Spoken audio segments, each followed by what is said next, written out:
Good morning, everybody. Let's top your top 5 news this morning with some tension in Washington as Israeli Prime Minister Benjamin Netanyahu arrived ahead of a scheduled congressional speech. Here is what Secretary of State John Kerry had to say during the Sunday morning talk shows. Obviously, it was odd, if not unique, that we learned of it from the Speaker of the House and that an administration was not included in this process.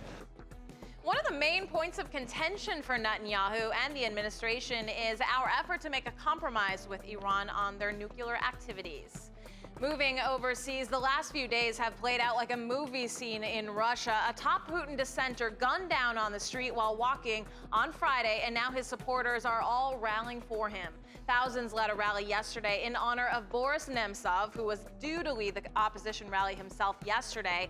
The thousands who gathered held signs that read, "I am not afraid," and "He died for the future of Russia."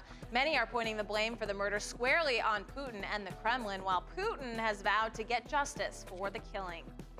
Apparently, Venezuela's president is tired of the U.S. meddling in his country's business. President Nicolas Maduro says he will limit the number of U.S. diplomats allowed to work in his country, and any U.S. citizen who wants to visit will now have to apply for visas.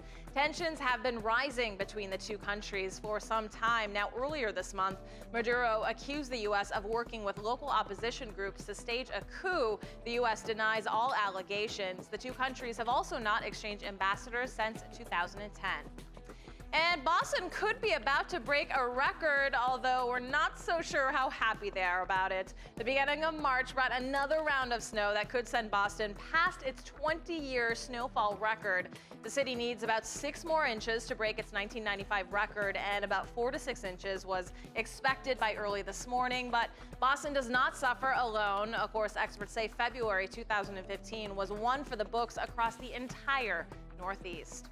All right, guys, let's finish your top 5 news with an insane story. So in case you missed it over the last few days, Hitler's manifesto, Mein Kampf, which was, the Washington Post calls it a Nazi Bible, could be about to get recirculated. Now, copyright laws have kept it from being republished since the end of World War II, but now they are set to expire.